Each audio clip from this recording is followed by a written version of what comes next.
events. But yeah, without further ado, we'll get started now. Okay. So I'm really excited to see so many people here today for the Virginia Virtual Campus Walk. My name is Aisha. I'm a fourth year student at the University of Virginia, and I'll be one of your co-hosts today. I'm also the walk chair for the University of Virginia walk, and it's sadly my last year doing it, but I'm really excited to be with you today. And I'll hand it over to Sandra. Hey, give me 1 second. My form or Google Doc just disappeared from my computer, of course. I just want to welcome you guys all to the ceremony. We're so glad that even with COVID, we were able to still do something. So today we're going to have 4 speakers total. We're going to have one from AFSP, one from Region 10, and 2 amazing students, one from William & Mary and one from CNU. Aisha, if you could send the Google form again, great. And we want to just also encourage everyone to continue to spread out links to donate today. You can continue to donate even like throughout the week through June 30th. So keep raising that. I know you can put it like, I put mine on Instagram, Snapchat, all of that, keep sending it. We really want to spread awareness about suicide prevention. And now I'm going to introduce Kathy. Kathy is our area director of Virginia, and she's been amazing to work with. She definitely has helped me and Aisha, especially be able to organize the walk with all the tools and things she gives us. She gives us so much, and it's just an amazing human being. So we're really grateful to have Kathy. So now, Kathy, the floor is all yours.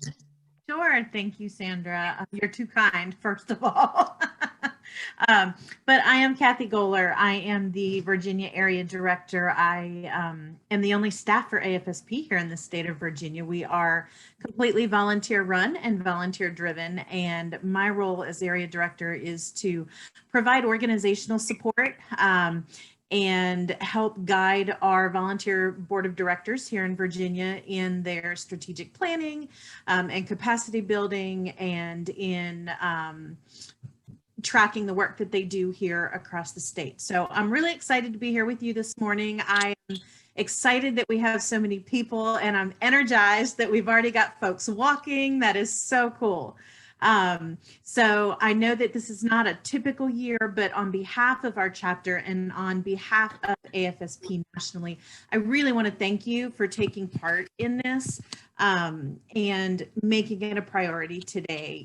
Right now, I think even with the pandemic has brought mental health even more into the forefront than it has been traditionally. And that is an opportunity for us to continue this conversation and to bring more people into the conversation. And by being here today as part of the campus walk, you are really instrumental in helping us do that. So I want to make sure you understand how important your action today is and how much we appreciate it. I also want to let you guys know that after our program ends, there are still several ways you can participate today. Today is not only our Virginia statewide walk that you're on right now, but it's also AFSP's National Campus Walks Day of Action. So after you are done here on the program today, I would encourage you to visit afsp.org/campuswalks. And there's a little tab there that says Day of Action, and it has ideas and tools and different ways that you can continue to be involved throughout the day, ways that you can share information with others, lots of great ideas on how to push our movement forward. So I hope that you guys will take an opportunity to take a look at that and do some of those things this afternoon. So for supporting. I just want to let you know, too, that it has been a very exciting year for those of you that were on the event last year when we went virtual suddenly.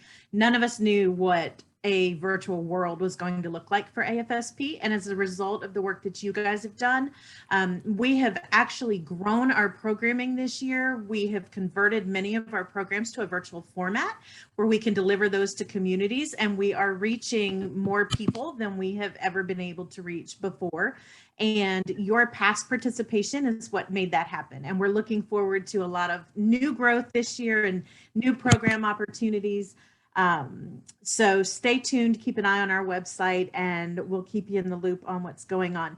The last thing I want to add before Aisha comes at me because I'm going to go over time is I want to let you know that if you have not requested your beads as a keepsake for today, there is a link. It was in the emails that went out this week.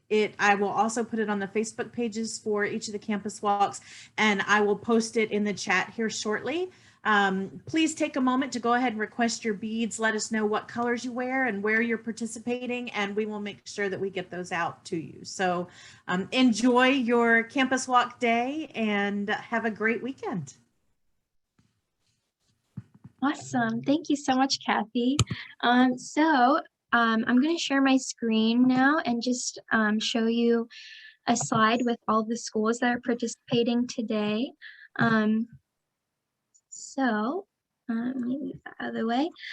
So I wanted to go through each school and announce the top fundraiser and the top team. So from the Amelia Schools virtual campus walk, the top fundraiser was for, Matthew Austin, and Matthew is a part of the Another Step Forward team, which was also the top team for the Amelia Schools. So awesome job. Next for Christopher Newport University, the top fundraiser was Havana Grau, and the top team was CNU Men's Lacrosse. So awesome job. Next, we have the Murphy-Deming College of Health Sciences. And the Murphy-Deming College of Health Sciences actually created a team within the overall Virginia State virtual campus walk. Their top fundraiser was Maya Lemma. So awesome job, Maya. And then next for Radford University, our one and only Sandra Brackett was our top fundraiser. And Sandra is in the Fins Up team. And the top team for Radford was the School Psychology Graduate Program. All right, and then next for Shenandoah University Virtual Campus Walk, the top fundraiser was Sean Hilliary. Apologies if I'm saying that incorrectly. And the top team was the Division of Student Affairs. So great job. And then next for University of Virginia, the top fundraiser is John Brown, who is a part of the Active Minds team. And the top fundraising team was also Active Minds for UVA. So huge shout out to my Active Minds team. And then for the overall Virginia chapter virtual campus walk, the top fundraiser was June Hosefluke. Once again, apologies for saying that incorrectly. And then our top team for Virginia chapter walk was the Virginia Moms Demands Action. And then finally, for the William & Mary virtual campus walk, our top fundraiser was Carter Amos from the ATO team, and the top team was also ATO. So overall, all of our walks raised over $45,000 this year to support the American Foundation for Suicide Prevention. And if you already didn't know, this money will go towards supporting their goals and implementing educational programming, advocacy, funding research, and supporting those who've been affected by suicide. And we're so proud of all of our campus walks this year. And a special congratulations goes out to William & Mary because they were the top school this year. So next I want to share our sponsors that we had. So sorry if you can't see everything, but these are all of our sponsors this year were for the UVA walk. And so we had the Bowerbird Bakery, Pure Velo, UVA Imaging, and the UVA Parents Fund. The UVA Parents Fund was actually one of our sponsors for last year's walk that unfortunately got canceled like a few weeks before it was going to happen. So we definitely wanted to honor them today. And I want to give a special shout out to Hannah Towler, who's one of our Active Minds team members. And she designed this incredible artwork for our t-shirt this year. So I wanted to give her a special spot and a shout out. Cool. So now, without further ado, I'm really excited to introduce our first speaker. And so today we're going to have Marquita Madden Puckett, who is an AFSP board co-chair. So just a little bit about her. She became involved with AFSP several years ago after learning about the Community Out of the Darkness walks, and she formed a team for the event. She later went on to become the chair for Greater Shenandoah Valley and Charlottesville Community Out of the Darkness walk, and then was asked to join the Virginia chapter board of directors. And while fulfilling her role as a board co-chair, Marquita still serves as a walk chair for her local community walk and participates on several chapter committees. Marquita and her family live in Harrisonburg. So we're super lucky to have Marquita today, and without further ado, I'll hand it off to her. Good morning. Thank you all. Kathy shared good things about me because you didn't even ask me that. So thank you, Kathy, for saying all those good things about me. First this morning, I just want to thank all of the volunteers and the participants for taking part in this year's event. Going to a virtual format certainly has its challenges, but you guys have put together an excellent program, and it shows that you consider the mission of AFSP, which is to save lives and bring hope to those affected by suicide, that you consider that a priority. And making that a priority just goes such a long way into overcoming stigma and barriers that keep us from talking about topics like suicide and mental health. So thank you, thank you, thank you. Before I wrap up this morning, I'm going to tell you all a little bit more about how about what brought me to AFSP and the background there. But Aisha asked me if I would share a little bit about mental health in the BIPOC or minority communities. And I started looking at that, and I started thinking about sharing statistics with you all today. And then I realized I really wanted to share a much simpler message than that. So as I was thinking about it, I thought about myself and this quirky habit that I have. I like to people watch. And before I came online with you all today, I actually already did my walking with you all today. I am registered to walk with you all this weekend. And I have this really quirky habit. I like to people watch. And when I watch people, I find myself imagining what their stories are. I look at things like their initial appearance, how they're dressed, how they interact with other people, even how they talk about themselves. And I find myself building what I think is their story. And I'm usually wrong. The times that I'm really right are the times that there are obvious things that maybe we have in common with each other that would be easy to pick up based on my life experience and their life experience that we just kind of click with. But for the most part, in my mind, those are just stories that I have made up. And so I thought about that because I've also been giving a lot of thought to the fact that as we head into the month of May, which is Mental Health Awareness Month, AFSP has chosen the theme Mental Health for All. And the message for the month is simple, that no one's mental health will be supported until everyone is supported. And this kind of led me to, I'm becoming a storyteller as I get older, so you all bear with me, the old lady here today. But my daughter's a UVA graduate, and when she was in her third year at UVA, one of her housemates had some pretty serious struggles involving her mental health. And it impacted not just her, but the whole household. And so the other ladies in the house, they did everything that they could to support her. And I want to back up and say that it was a very diverse group of people. If you know my daughter, you understand that she tries very hard not to fit a mold. If she likes you, she likes you. She connects with you, wherever you all find commonality. And they offered support to this young lady. But after some time, we noticed, even as parents, that it was taking a toll, not just on the young lady that was experiencing the crisis or coming out of that crisis moment, but everyone who lived in the house with her had been impacted. And we're very grateful because there on campus, everyone was able to find the resources that they needed to support them collectively as housemates, but also to support them individually. And that was just very, very important. And I want to highlight, when I say that they were a diverse group of young ladies, they were diverse in their cultural background. They were diverse in even what their first languages were. They were diverse in their beliefs. They were diverse in their sexual orientation. And so within the household, they were kind of separated, and they were able to support each other no matter what. But in communities at large, we don't always find that support exists as easily for everyone as it did for them in that household. When I became involved with AFSP was after the loss of 3 close family members.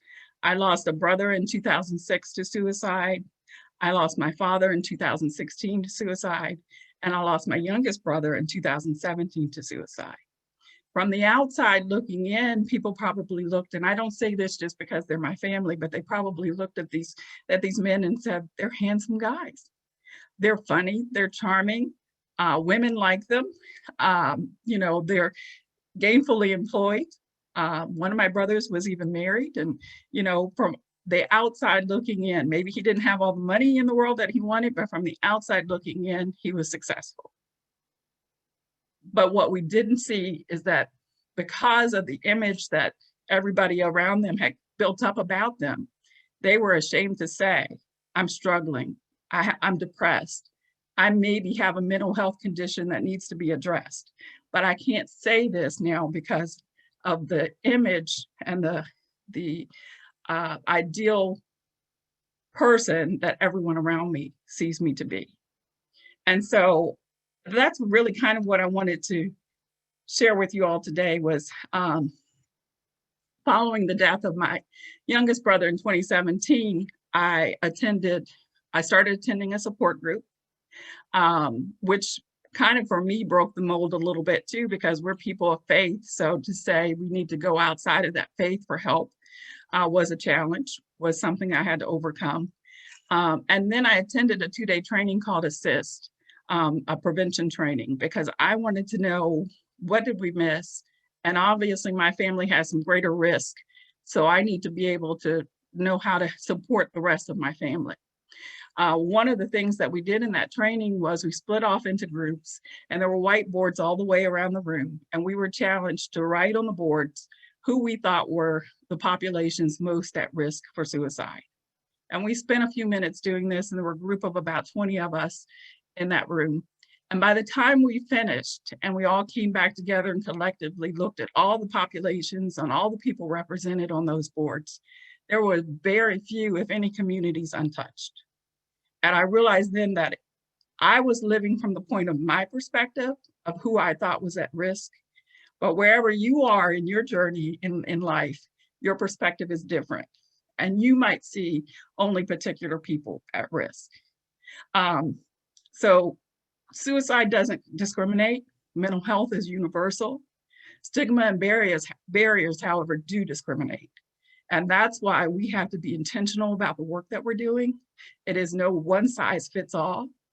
And that kind of brings me back to my people watching, because I know I'm not the only one that does it. And again, I don't want to creep people out and think, you know, she's weird or anything, but I think that we are all probably guilty of it to some degree. But I challenge you to consider when you're looking at people, when you're doing your people watching, not to try to figure out what you know about them, but to figure out what you don't know about them, and consider what you can do to chip away at those barriers, at those stigmas that might keep them from one day sharing their story with you. If they see you on campus and they know that you're participating in this event today, they might see you as someone that they can approach with their story. So let's make sure that we keep an open perspective, we keep an open mind about what it is that would keep them from being comfortable sharing that story, and make sure that truly we're, you know, carrying out that message that mental health is for all. And that's all I have for you all today. I think Aisha gave me a few more minutes, but it was really very simple. I didn't want to bog you down in statistics. I really just wanted to encourage you to kind of take the blindfold off a little bit and consider that everyone's story matters. Thank you. Thank you so much, Marquita. First, I am also a people watcher, so you're not alone in that. Second, wow, that was such an important message, and I think I'm speaking for everyone here that definitely like taking the blinders off and really considering that we all come from different walks of life and have had different lived experiences, but you're right, suicide and mental health does not discriminate, and we all experience it. So thinking about the different experiences that our peers have is so important in opening up this conversation to everyone. So thank you so much. We're so thankful for your voice. Your voice is so important, and we're so lucky to have you here today. So thank you, Marquita. Next, I'm going to go through the honor bead colors. I'm going to share my screen again, just so I can show you the different colors. And Sandra, if you can send the honor beads form while I'm showing the colors. So basically, so basically what honor beads are, they're all these different colors, and each color represents a different reason why you might be affected by suicide. And the reason why they're so meaningful is that they allow us to see that we're not alone in this, and that so many people are affected by suicide. So I'm going to go through each color, and Sandra, I think, sent the link in the chat for the honor beads form. This is a different one than the form that we sent out earlier. And you can choose your colors, and we will actually ship them out to you. So please go ahead and fill that out if you would like to have your own honor beads. So white is for loss of a child. Orange is for loss of a sibling. Green is a personal struggle or attempt. Red is the loss of a spouse or partner. Purple is the loss of a relative or friend. Teal is supporting someone who struggles or has attempted. Gold is loss of a parent. Silver is loss of a first responder or military. And blue is supporting suicide prevention. So if you, we can take like a moment to remember the people that we love, and whatever color you have here, I think Marquita's message rings true here too. Like, we all might be affected by suicide in different ways, but this is a way for all of us to come together. So thank you for considering your own honor bead colors. And the link should be in the chat. I can't see it right now, but I think it's in there.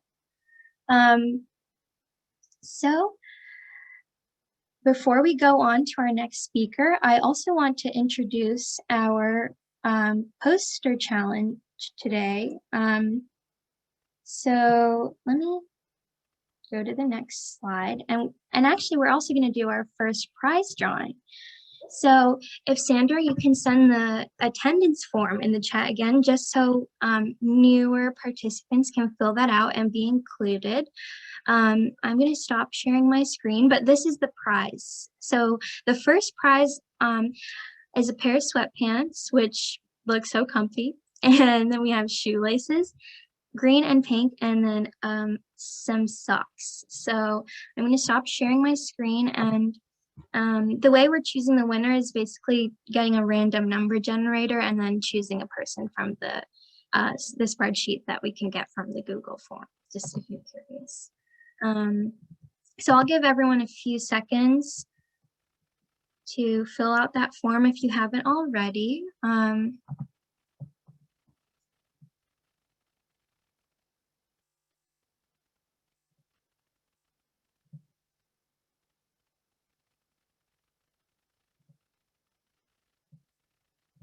All right.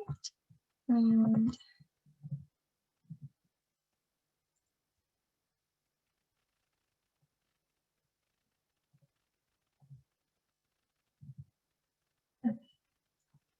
now let me refresh this and see.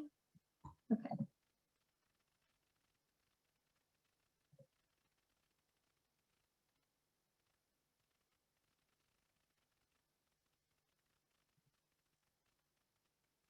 All right, I'm going to choose a winner now. And it's okay if you weren't able to get your response in this time. We have 2 more raffles coming up, so you have not missed out. All right, so Okay, number 25. Let's see who is number 25. Matt Austin. Is Matt Austin in the audience? Oh, yay. Hi, Matt. Hey, Congratulations. Okay, you're the winner of the sweatpants, the socks, and the shoelaces, and we'll contact you after the walk to coordinate shipping. So congrats. good. Thank you. Yeah, you're welcome. All right, so that was our first prize drawing. Next, we are going to introduce a poster competition, and I'm just going to introduce it to you all now, and you can participate after the ceremony or after you go on your walk today, or really anytime this weekend. So I'm going to share my screen again. One second.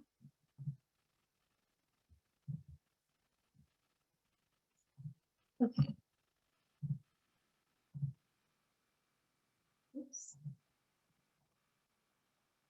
Okie doke. So basically, we did this poster competition last year at the Virginia or UVA virtual walk last year. And so it's very open to your own interpretation. There's really no strict rules, but basically you can just create a poster in any medium. And it just has to be related to mental health or mental health awareness.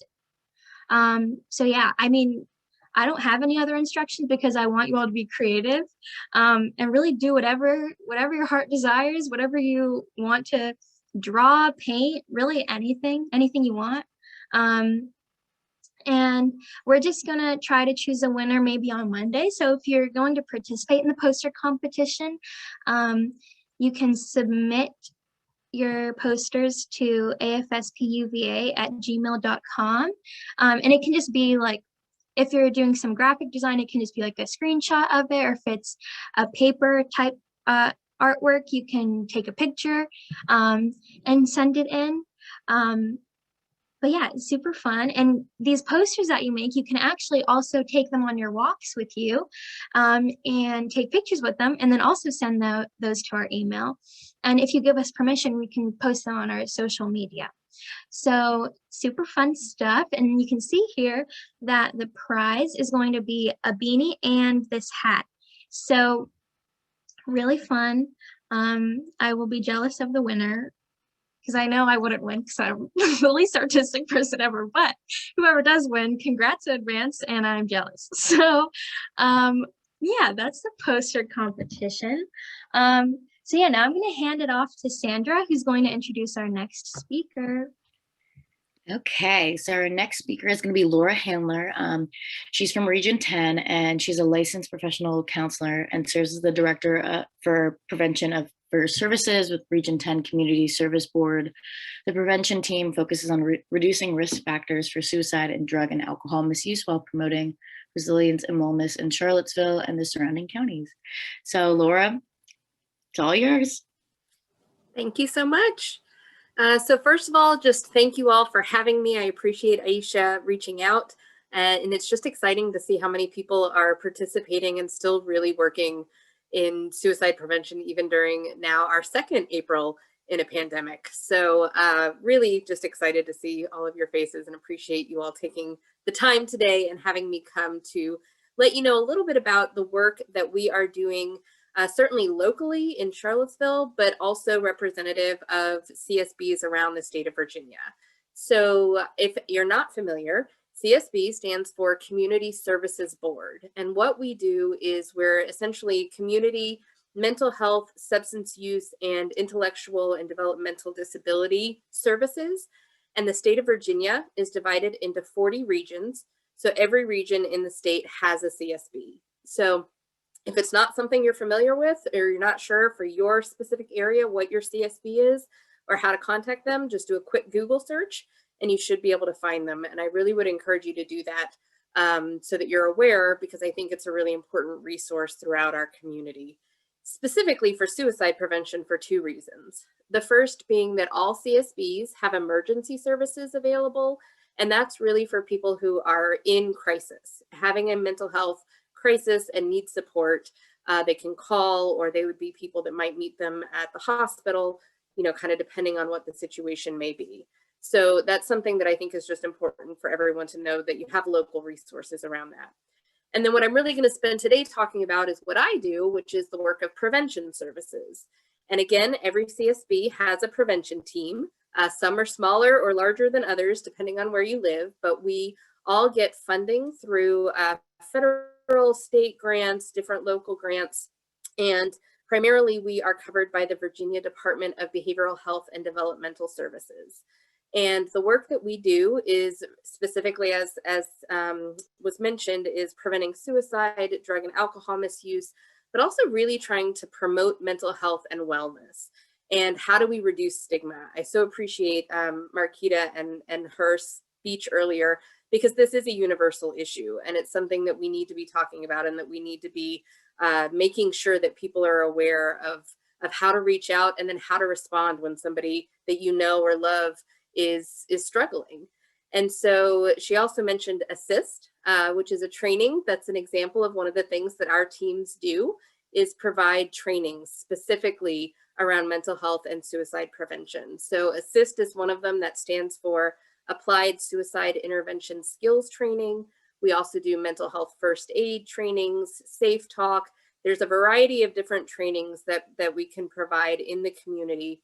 That's really, again, all about raising awareness, helping people to know what are those warning signs, and then what do you do, right? How do you ask the question? How do you have that conversation? Because we know that can be a really difficult conversation to have. And so it can take, you know, days and hours and weeks of training, even for professionals, to learn how to have that conversation and really know what resources are available to help people when they're in that time of need.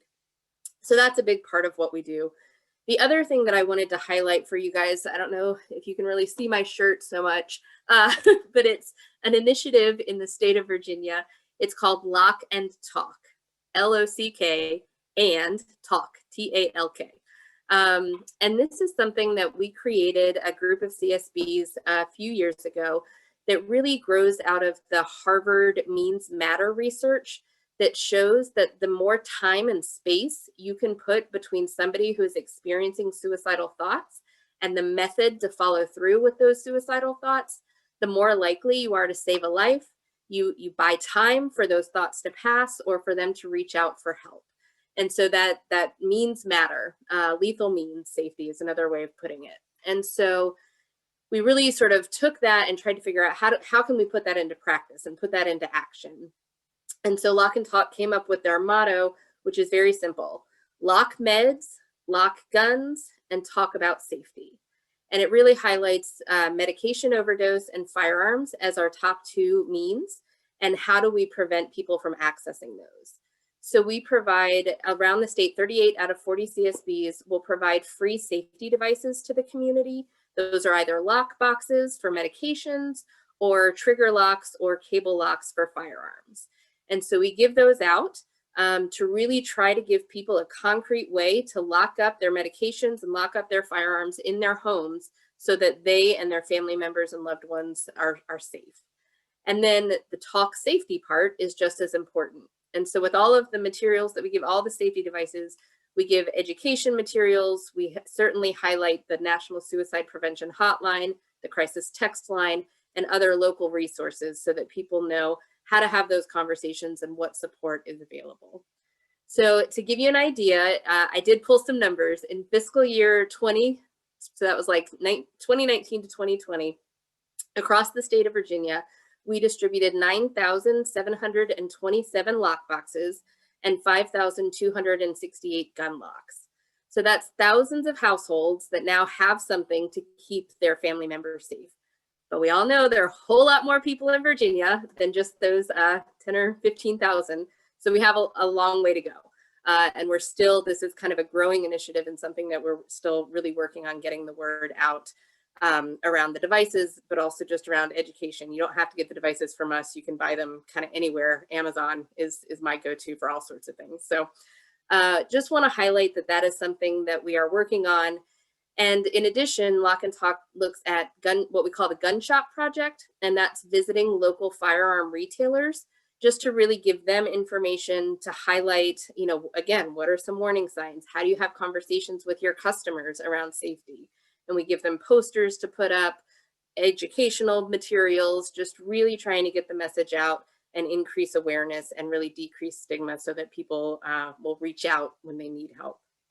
And then the most recent kind of exciting partnership that we have is the Department of Behavioral Health and Developmental Services partnered with the Virginia National Guard to expand lethal means safety for service members and veterans, because we know that that is a really high risk population, and we want to make sure that they also have access to trigger locks and medication lock boxes.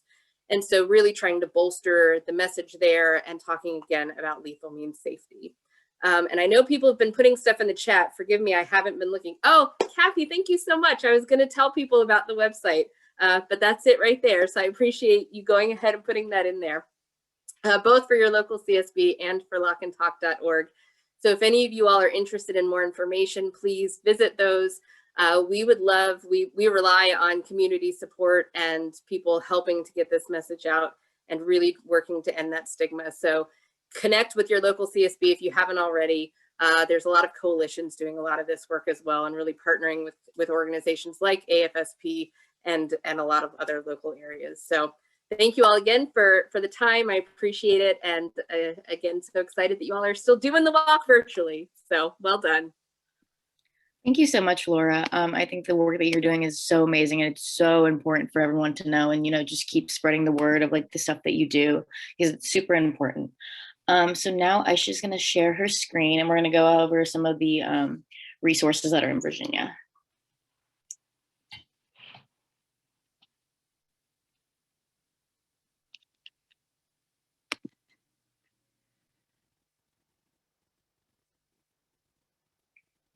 Okay, so as you can see here, we have a couple different types of resources.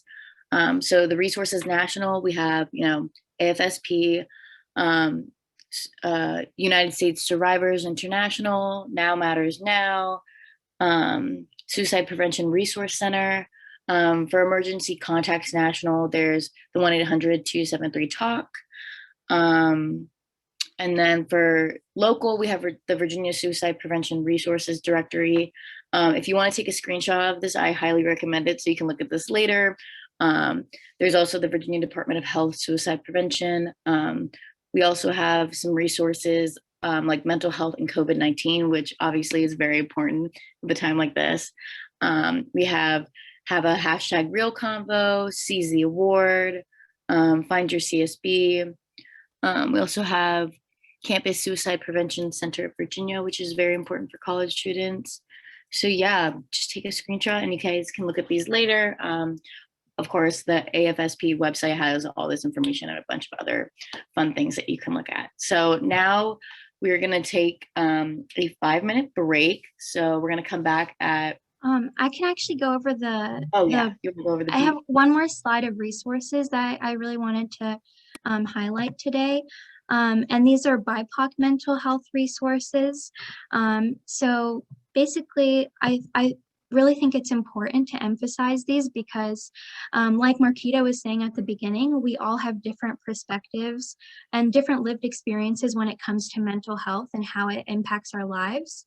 And so by knowing about these resources, even if you don't identify with these groups, I think it's so important to be familiar with them.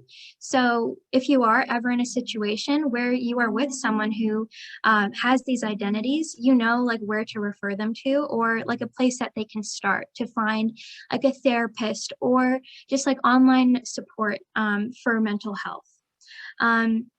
So I would also recommend taking a screenshot of this slide so you can refer back to it later and visit all these different links.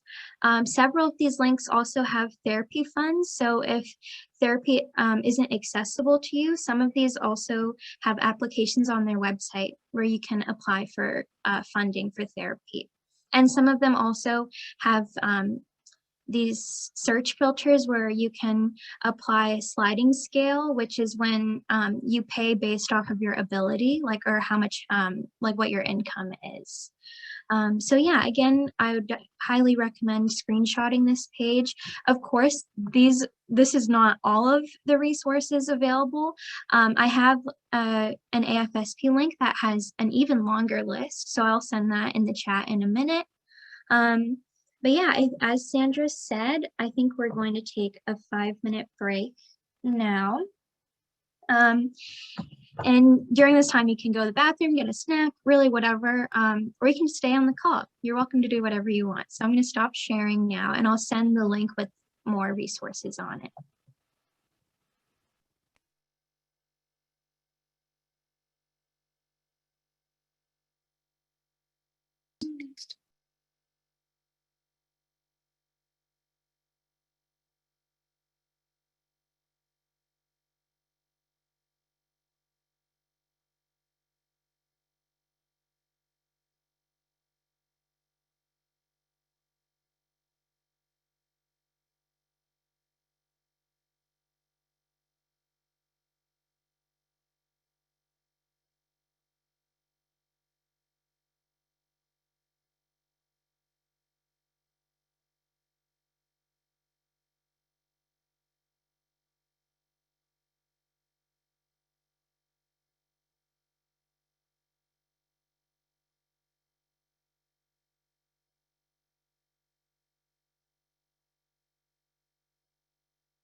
Okay, so we're gonna get started now.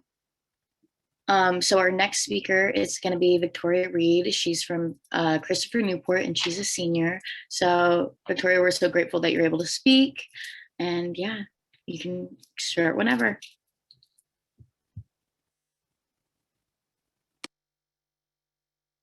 Hello, everyone. I'm Victoria Reed, and I'm a senior at Christopher Newport University. I have been in AFSP since my sophomore year, and the foundation has had such a huge impact on my life. So as someone who has struggled with depression and anxiety since I was about 16, AFSP has made me feel more comfortable talking about my experiences and has allowed me to use my voice to help others. So when I first noticed signs of depression in myself, I didn't tell anyone because I was super unsure of what was happening. And I'm not someone who talks about my emotions a lot in the first place, which I've come to realize is super unhealthy for myself. And so right after my freshman year of college, my depression got way worse. And I just kind of felt like a shell of a person without anything inside of me. I was super unmotivated, didn't want to go anywhere, see anyone, and most of all, I just felt like a burden to the people around me because I felt like I was negatively affecting their moods as well. And this caused me to isolate myself because I didn't want what I was going through to affect anyone else. And at the time, the relationship that I was in, he didn't really understand what I was going through. So when I would reach out to him to help, I just realized he was not the best person to talk to. And like I said, I'm not someone that really talks about stuff. So I kind of felt like I was stuck and had no one to talk to. But then there was just this one night where I just opened up to my mom, and she was like, you know what, whatever help you need, we're going to get it. And that was the most like I had just like a weight lifted off my shoulders that night. And so I ended up going to a doctor after like I opened up to my mom about it, and she was not the most helpful person. And the only thing that she told me was that if my symptoms got worse, that I should go to a hospital and a psychiatrist would come and examine me. And hearing that was very like upsetting to me because everyone's always like, reach out for help. Like if you need help, someone's gonna help you. Like you tell someone, like they're gonna get you on the right step, the right plan. And I'm saying all of this not to discourage people from reaching out for help, but to let people know that when you take that step to ask someone for help or explain how you feel the first or even the second time, it may not go as you plan. And you cannot let that stop you from doing what is best for you and your mental health. And I know how hard it is to take that step and to first accept within yourself that you need help and that it's okay to like rely on other people and talk to other people, and how hard it is to take that next step of actually talking to someone and getting the help that you need. So I have now been taking medicine for my depression and anxiety for about 3 years now, and it was the absolute best decision I could have ever made. And it's made me realize that people take medicine all the time for things that their bodies are lacking and for all different medical reasons. And myself, along with millions of others, just need a little bit of a serotonin boost. And it is so normal to need that. And I've been so grateful to have been a part of AFSP. And I'm so happy that I can talk about my journey. I, of course, still have my bad days and sometimes my bad weeks, but that is super normal. And the older I get, the more I realize that it is okay to not be okay. And even though I'm graduating in a few weeks, I plan on taking everything that I've learned from AFSP and continuing to be an advocate for mental health awareness. And if anyone has any questions or like wants to reach out to me for anything, please don't hesitate. But thank you so much for letting me speak. I'm super grateful that I can be on here today. Thank you so much, Victoria. I think it's super important to realize that, the first step is always the hardest because people don't want to be a burden, like you said. And it's very hard to, go get medical help because the stigma around mental health is just like so hard for people to just be like, okay, no, I need to go to the doctor. I need to go get help. I need to go speak to a therapist, whatever it is. So thank you so much for sharing. We're so happy to have you today. So now I'm going to give it off to Aisha. She's going to give our second prize winning today. Awesome. Yeah, thank you so much, Victoria. So I'm going to share my screen once again and show you our next prize. And Sandra, if you can send the Google form link again, just in case people are just joining and they haven't filled out the form yet. It's just your name and your email, so we can contact you if you're the winner. And we can choose you as a winner if you fill out or like you'd be entered if you fill out the Google form.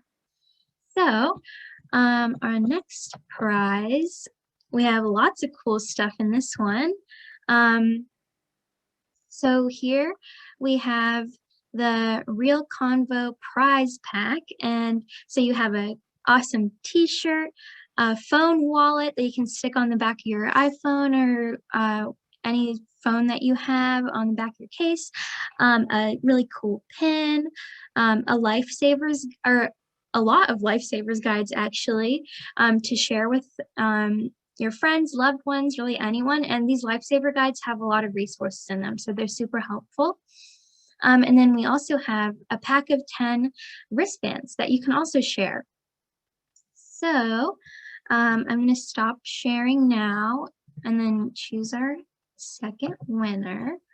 Just give me 1 second. And if anyone's filling out the form, I'll give you like 15 seconds and then I will choose our next winner.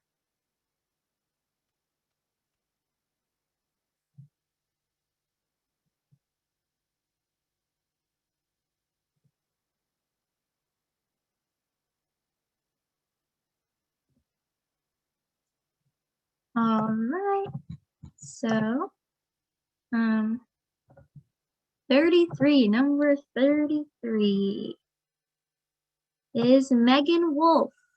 Is Megan here? Let's see. Oh, I hope Megan is here.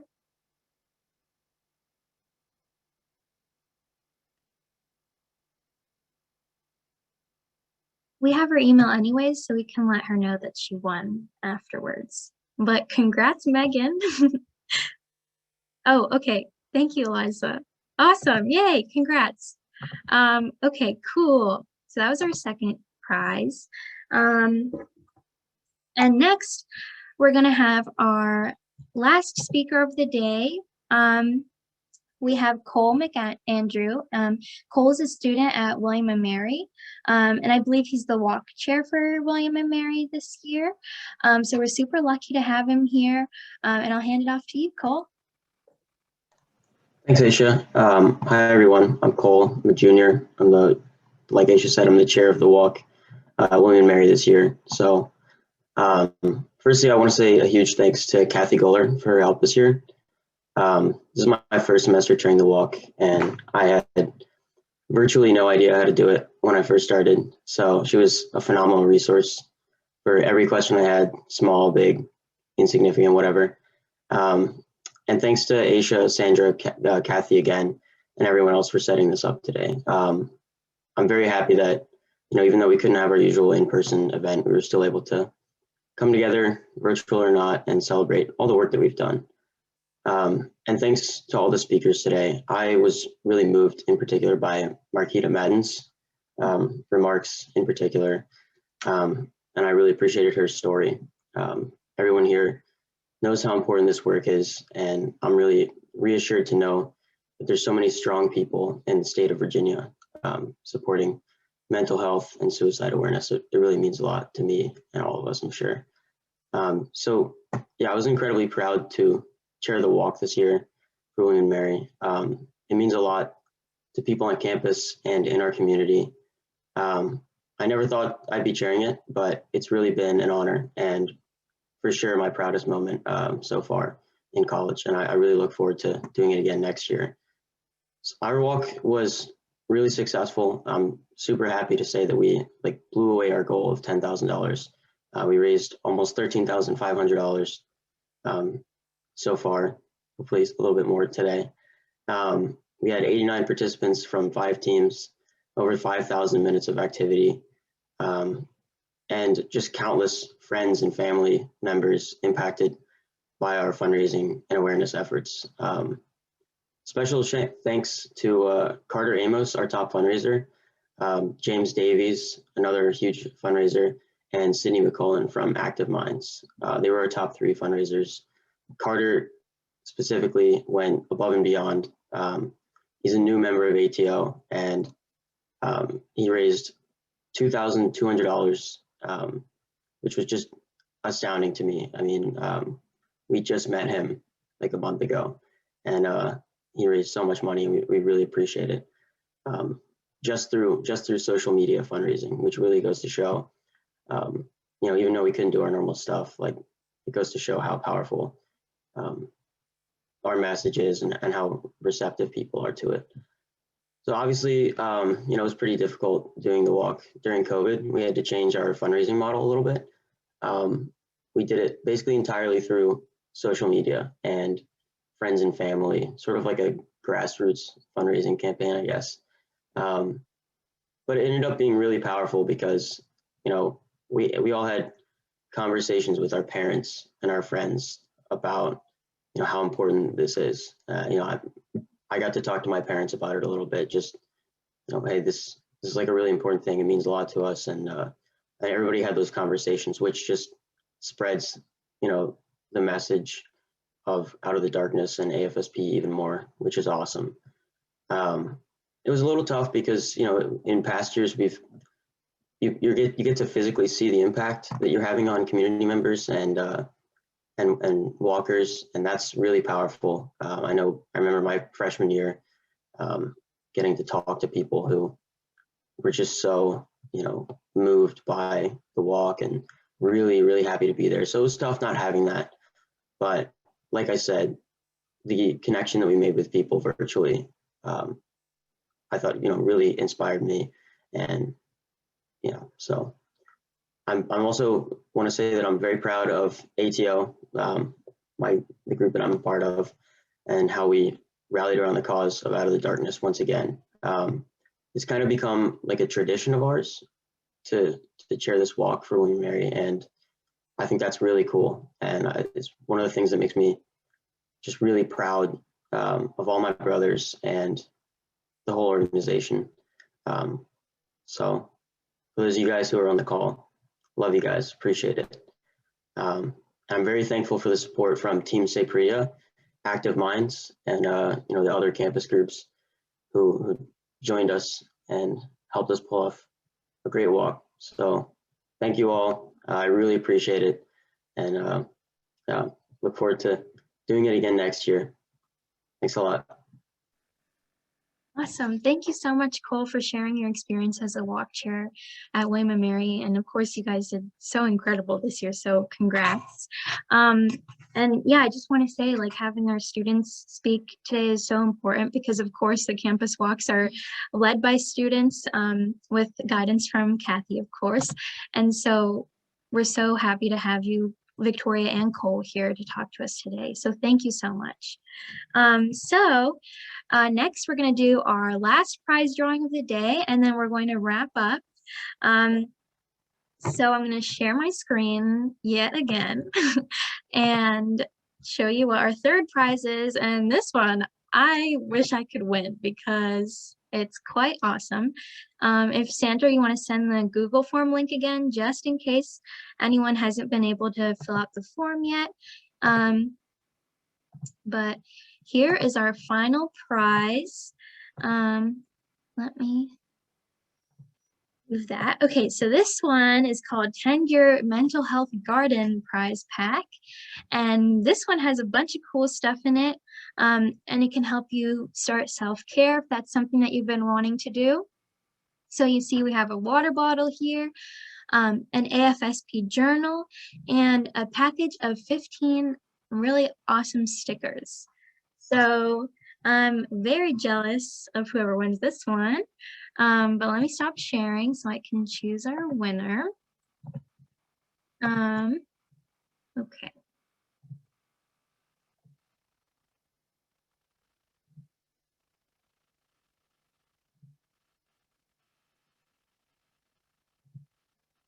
All right, this one we got number 1, which is the header for each column on the spreadsheet. So that's no one, but I'll go to number 2 since they're technically the first one on the list.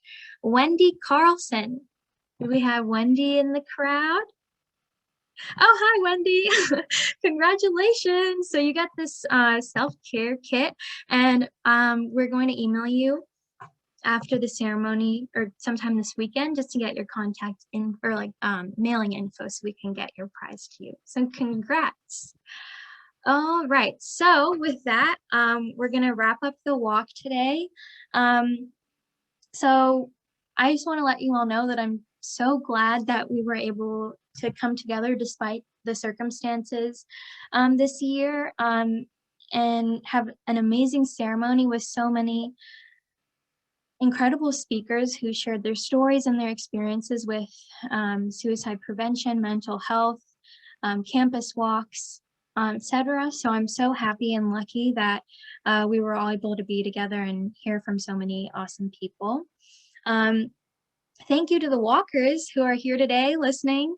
We're so lucky to have you as well. And your voices are just so important, and it's really, really great to know how many of us are so passionate about this cause and are spreading awareness about it in our own separate communities. So I'm so thankful to all of you as well.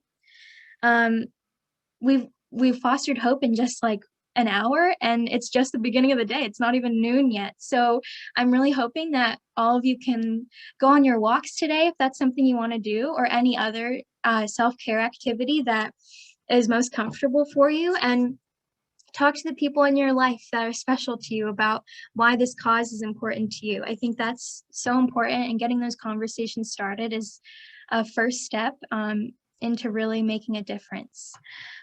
So again, if Sandra wants to send the honor beads form, just in case you haven't been able to request them yet, even if you don't have them today, that's totally fine. We're going to mail them out to you. But today, if you want, you can wear your honor bead colors in shirt form. So for example, if your honor bead color is blue, you could wear a blue shirt to represent that you're supporting suicide prevention. And the other color descriptions are in that form as well, if you just need a quick reminder. And finally, if you go on your walks today and take pictures, we would love for you to share them with us. So you can send them to afspuva@gmail.com. And there are also hashtags that we would love for you to use. So I'm going to copy and paste those into the chat box. I can do that really quickly right now. There are a few different ones you can use.